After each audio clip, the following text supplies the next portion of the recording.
Hi, I was looking for the microphone, then realised they've been miking me up for the past 15 minutes. We've got an amazing panel, Bitcoin mining in 2050. This is one of the best venues that I've ever moderated in, and I absolutely love the Bitcoin Amsterdam conference. But today, we have got Kevin from Foundry, we've got Francesca, who's actually stepping in because we actually had a dropout, which is fantastic, and she's a miner, so complements the panel beautifully. And we have Wright, who's from BT Micro. So just to provide some context, Bitcoin miners are actually fantastic at innovating. We're going to run through the past, the present, and the future of Bitcoin mining, and looking at whether or not Bitcoin mining is actually inevitable. So would you like to introduce yourselves? Yeah, sure. Hey everyone, I'm Kevin Zhang. I'm the SVP of Business Development at Foundry Digital. We're a wholly owned subsidiary of DCG Group. It's my first time in Amsterdam, still lucky to be here. Thank you all for having me. So our firm, we're best known for running our Foundry USA pool, which at present time is one of the largest pools in the world. Most people don't know that we actually also do a lot of our own self-mining as well, and we offer a whole suite of services to make mining easier for our institutional customers. Francesca Failoni, I'm co-founder and CFO of Alps Blockchain. We are a mining company. We have operations in Europe, in Middle East, in South America, and now in the US. And so our aim is to continue our self-mining activity and optimize it as soon as possible. Yeah, so my name is Wright from MicroBT. Actually, I think everyone know, what's miner. Actually, this is not a question right now. This is a brand. So if you have anything like to know from us, just reach us. Thank you. Thank you. So maybe we'll start with you, Wright. Can you provide some context on the history of mining, so then we can look at what's currently happening in the future? Yeah. Actually, I joined MicroBT in 2018. Actually, I come from the traditional high-tech industry. I was a chip designer before I joined MicroBT. So I know, how hard to introduce the maybe advanced technology into specific areas. And I think it's very surprised and maybe leave a deep imagine to me. The only word I want to comment on the Bitcoin industry is faster. Actually, only 10 years right now, the chip of the Bitcoin uses the most advanced technology node. Currently we just can maybe proud to say that everyone just, if you do not have chance to acquire the maybe high-end technical node, you do not have a chance or qualified to play these games again.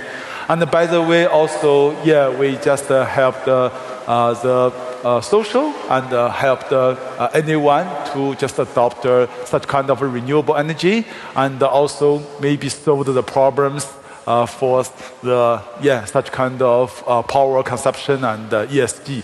So I think everything leave maybe deep imagines for me, but I think this is just a start point. So we believe the Bitcoin industry would be better in the future. Francesca.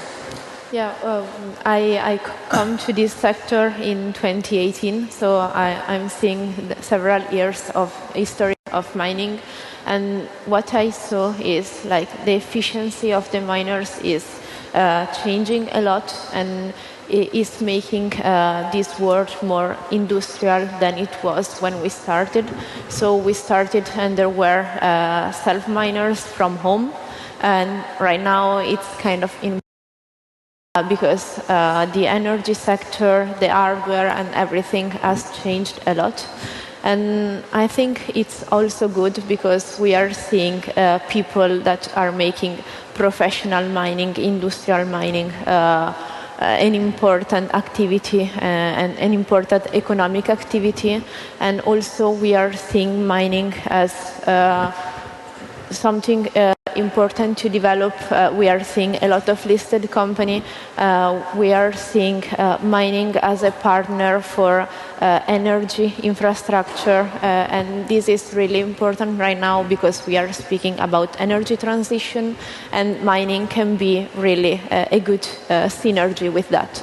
And so I think mining right now is an industrial activity who can be a synergy with energy transition. Yeah, so a little bit about my own background. I got into mining at the very end of 2013. This was when China banned Bitcoin for the first time. The industry's obviously shifted a lot over the years. We've talked about how there's a lot of centralization now with only a few actors when it comes to manufacturers. Over time, the industry has shifted back and forth between West and East. When the China bans first came out way back in the day, ironically, it was the Western manufacturers of ASICs that actually went out of business first. They had a very tough time competing with the low cost of manufacturing from the likes of companies over in China, and in particular, manufacturing in Shenzhen. That's why today you see only a few players out there, and they're typically out of China. You have the Bitmains, the MicroBTs, the Canons of the world. But talking about present day, you also saw a great migration of hash rate. Despite the units being manufactured over in the East and over in Southeast Asia or China, you now have a lot of the dominance of the hash rate itself, the infrastructure and the operators, like Francesca and others. We're now operating in North America, in Europe, South America, and other parts of the world. And it's be interesting to see how kind of this proliferates and continues to centralize and migrates as policies change, as costs change, moving forward as well. That leads on beautifully actually to my next question, which is how will hash rate migration impact decentralization? Yeah, so when it comes to Bitcoin mining and the Bitcoin ecosystem, I think it's pretty cool that we have so many different players and actors here in the room. We have the audience, which are mostly users of the Bitcoin network. You have the manufacturers of the equipment. You have the operators and infrastructure builders. And then you have players like ourselves, where we operate the mining pool at the software layer. And we have a very clear visibility of a lot of the activity, especially with IP addresses, where people connect their miners from, where transactions are being sent from and to. What we've seen, like I was kind of alluding to before, especially with the ban of, it wasn't actually an official ban, it was strong guidance and advice from the higher levels of CCP that they did not like mining happening within mainland China. And when that happened in the summer of 2021, a lot of the hash rate immediately migrated over to the West. Some of it went to Kazakhstan, some of it went to other parts, but in particular it went to North America and in the US. And that's why right now US is such a strong foothold. We see hash rates, about 50–60% of all global hash rate is domiciled right now in North America and the US. And what that's really done is it's shifted it towards a much more institutional adoption. Miners right now are leveraging capital markets. Some of the biggest miners in the world that you see are now publicly listed, right? And as you move forward, you see there's been a lot of consolidation over this summer. Miners merging together, miners teaming up. Some of it is out of survival. Some of it is out of just getting ahead of as mining economics get tougher and tougher. Moving forward, you also see newer regions that are developing their mining capabilities and infrastructure. There's been a lot of talk about South America over the years, and now you also have Africa and the Middle East kind of stepping up on their mining capabilities as well. Francesca?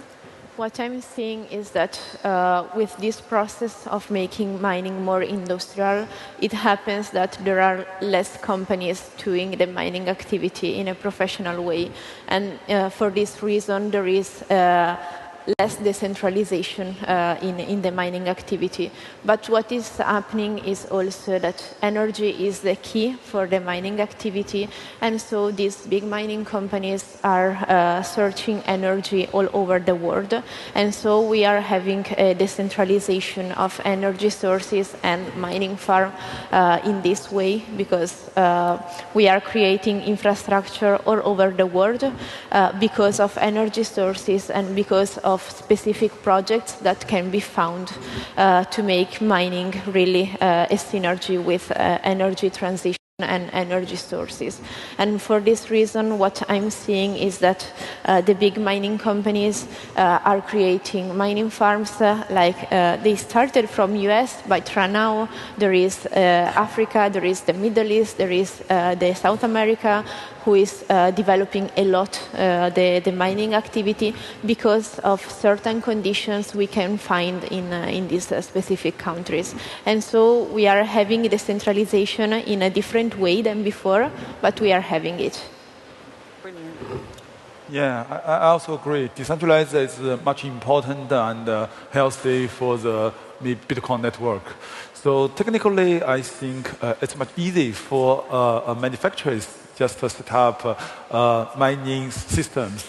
Only we need the energy, and only we need the maybe miners.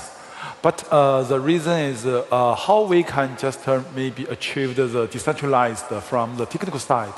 And I believe, yeah, right now, maybe just as Kevin and we just say energy is the key. So we always think about how to just find maybe such kind of renewable energies to both in the maybe minings and help anyone easy to set up such kind of mining systems. So right now, our company also just introduced solar minings and such kind of replacement maybe systems. This is what we see that we are healthy for the maybe energy suppliers and also healthy for the whole network. By the way, I think also we noticed that currently the mining is just from the institute. I mean just maybe centered from the capitals. And we also think about to deliver some 2C product. Actually, I think if you just leave home and you want to just maybe use the minings as a heater, it's also a good idea for you just to participate this kind of minings. So we have all kind of ways to help our maybe anyone who want to just maybe booming or decentralized for this Bitcoin minings. Yeah, and energy is key. And finally, we've been able to connect energy back to money. So that's good. So how will AI impact the growth of Bitcoin mining? Would you like to take that one? Yeah, I think from our eyes, it's the same things. Actually, you need to power and you need some servers. You just do the calculations based on the same systems.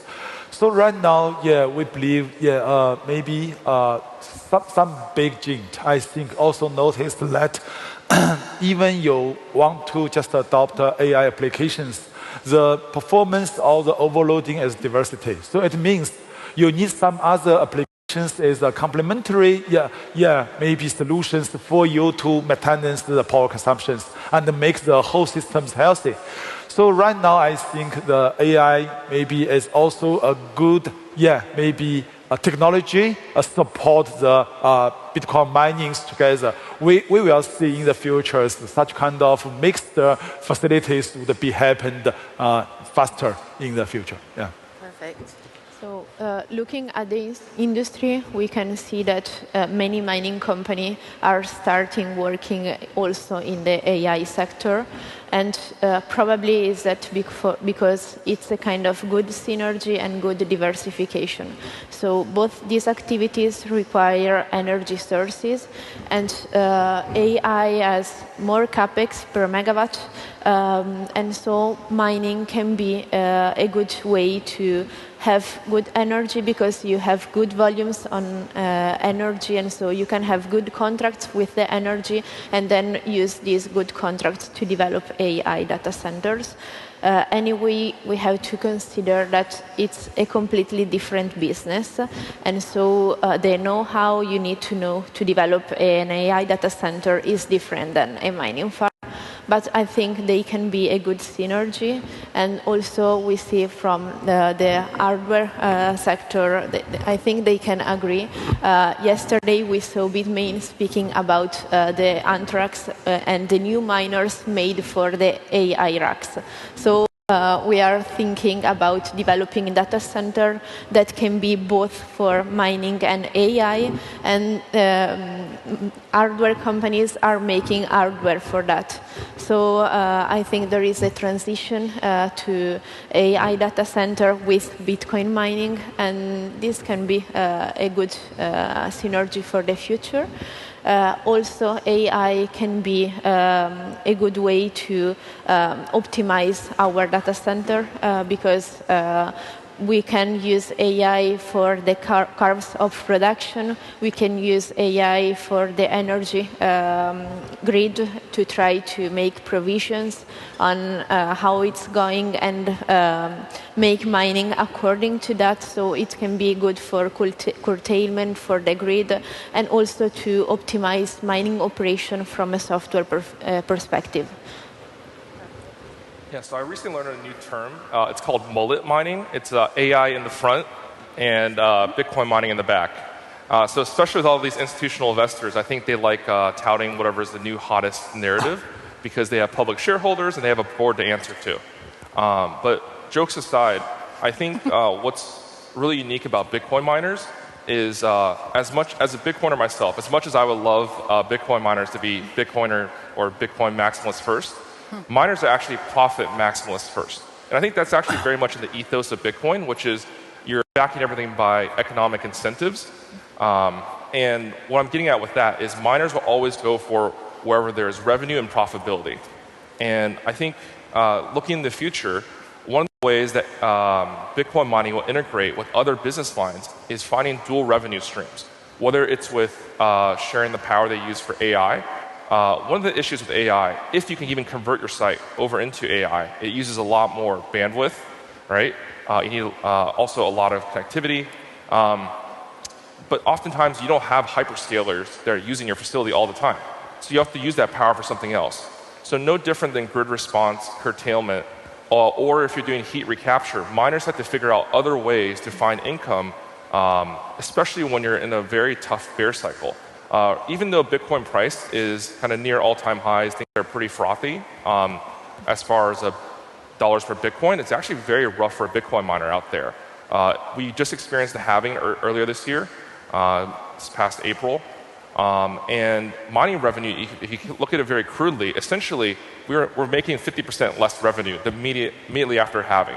Not only that, you now have all-time highs with hash rate. So that's another 30% whammy on however much money we're making. So that's why you see miners kind of looking to adopt other use cases.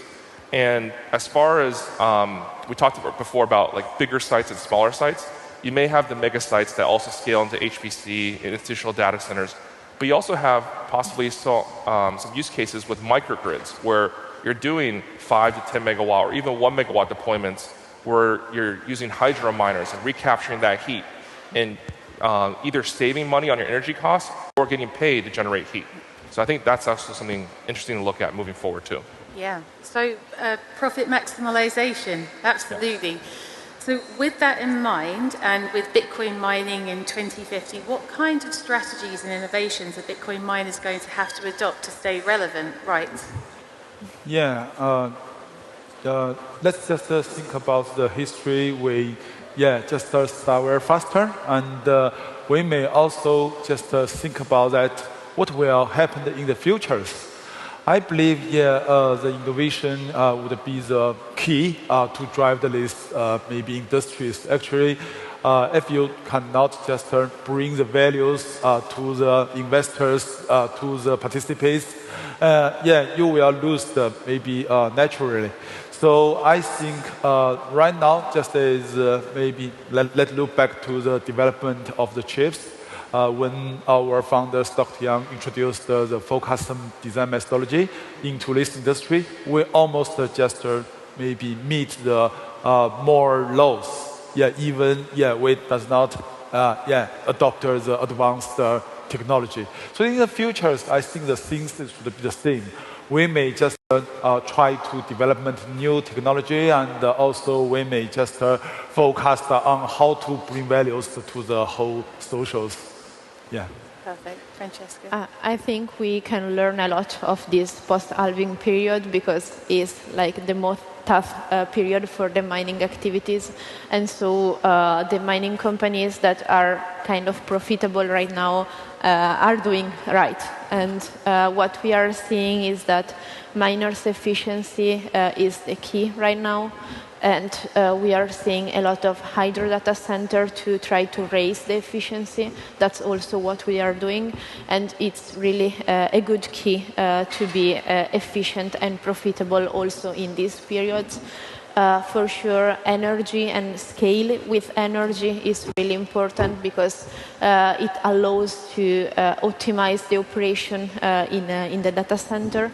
Then also the software and O&M part is important in a mining farm because you can have the best hardware, but you need to make it run properly and as much efficient as possible.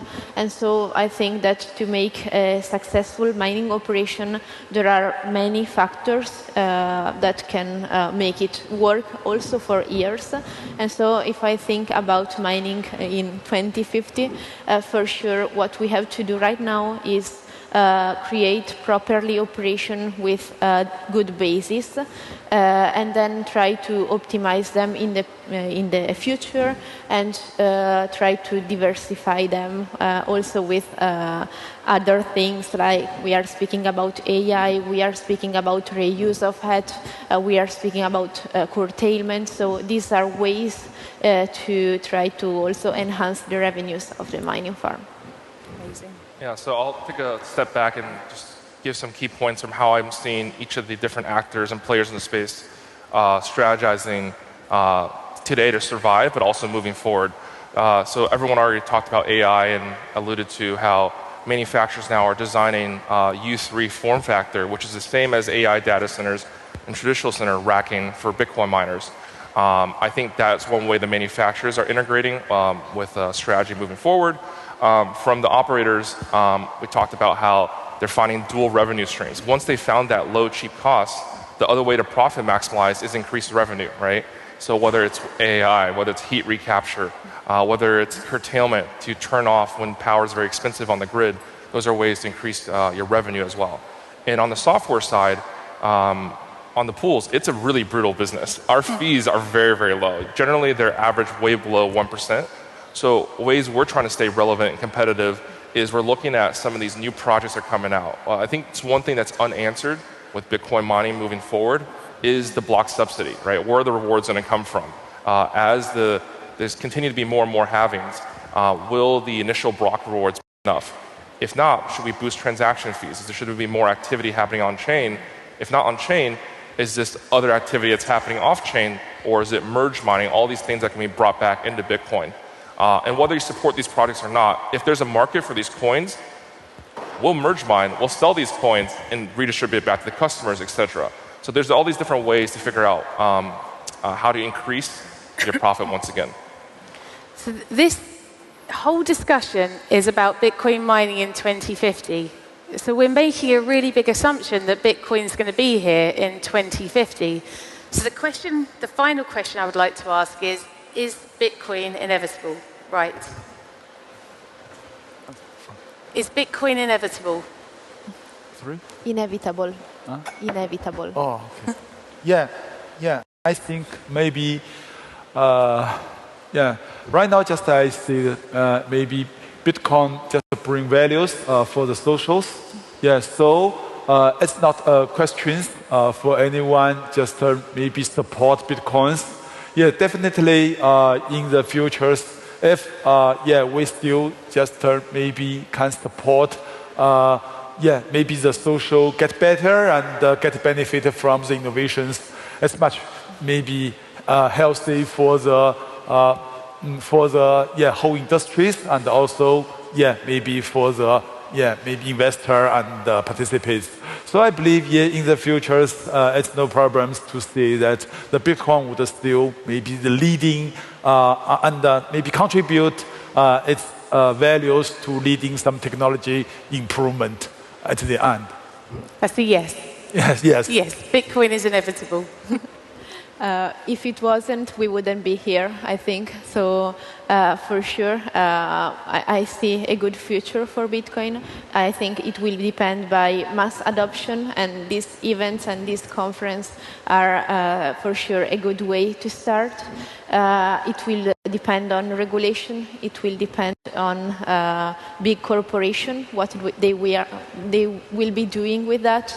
And we are seeing, for example, in the US, that also politics is starting speaking about Bitcoin. So I think we are going through a mass adoption, and it will be used more than today. And so, yes, it's inevitable, I think. Amazing. Yeah, I agree with all the points. I think Bitcoin is inevitable. Like Francesca said, like we wouldn't be here if it isn't. But how Bitcoin's used and what its use case is, I think will shift as time changes. When I first started, it was peer-to-peer cash, right? It was used in exchange. Nowadays, it's advertised as digital gold. And it could be used for many different properties moving forward, right?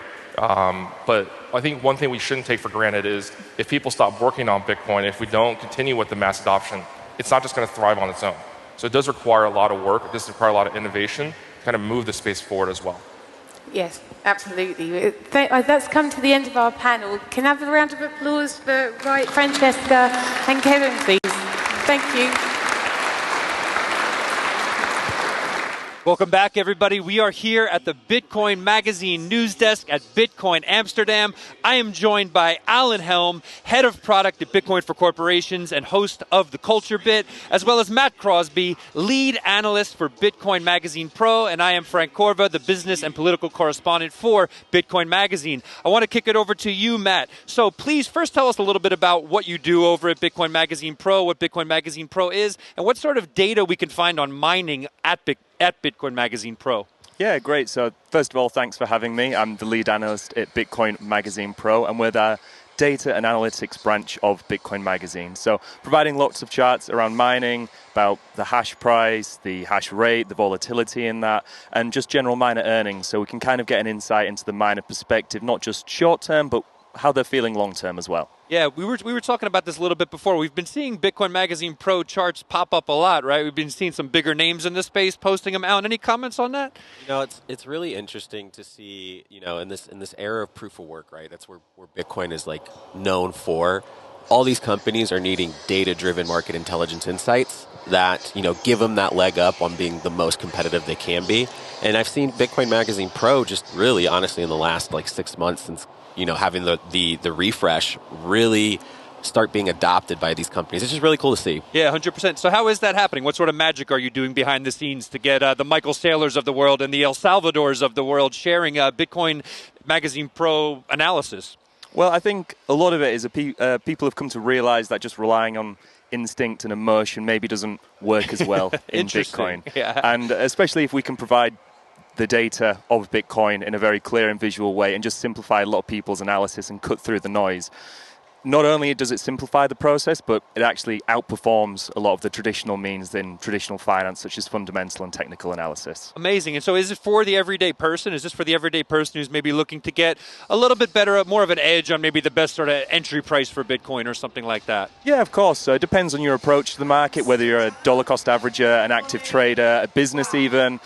We try and help regardless, even if you don't want to trade or invest actively, just understanding and being educated on how Bitcoin operates as a network and understanding the data behind it, I think can give everyone a little bit of an edge. All right, well, we should probably end on a bullish note. So are we back in a Bitcoin bull market? I know we're this whole 58K crowd, you know, we're sort of stuck in this 58K, 60K region. Are we moving from there or what? Well, I think just given the fact that the miners, specifically this is a miner talk, they're bullish. We're seeing hash rate all-time highs. Okay. Clearly they're optimistic for the future, so there's no reason we shouldn't be either. All right, Alan, I'm going to ask you to speak from your gut. Are we back? So this guy's talking all the technical jargon here. We're so back. We're so back. Been back. Okay, we're so back. Speaking of which, we're about to cut back to the main desk here. Again, we've been talking about mining. Any other sort of takeaways from the event thus far? Is this your first time here at Bitcoin Amsterdam? First conference ever in general. First conference so ever. It's been amazing. The production value is great. Everyone I've met has been amazing. A lot of the speakers have just been incredible and so intelligent and really gives you confidence of the space and the industry going forward. Okay. When I see people, you got the Bitcoin Magazine Pro shirt on. I'm assuming some people have walked up to you next year talking about maybe ways to incorporate some Bitcoin Magazine Pro charts in their slides. audience here? I'd love to say there was a queue of people, but the one guy that came up was very optimistic and very nice. So. Okay, fair enough. Thanks, Colin. Nice. So what's next for Bitcoin Magazine Pro? Where are we going from here? We can get anything there from, like you said, analysis on the price, analysis on mining. What are we looking to do as we push forward into the future with Bitcoin Magazine Pro? Well, we're also providing industry reports, so we're trying to get insights from analysts to gain an understanding, of course, on the future and current price action of Bitcoin. But as well as that, there's the Bitcoin for Corporations that launched recently. Was it yesterday? You know what? If you don't mind, I have to ask you to hold that thought. As you can see, the Bulls are marching here. We do have to head back to the main stage. Matt Crosby, thank you so much for joining us here. Thanks. We're headed back to the main stage. Stick with us here at Bitcoin Amsterdam.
Is your company ready for the next evolution in financial strategy?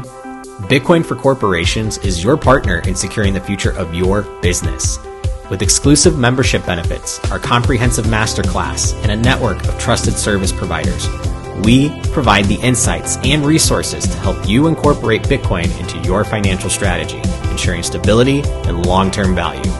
Strengthen your business. Innovate with confidence. Bitcoin for Corporations, protecting your treasury and positioning you for the future.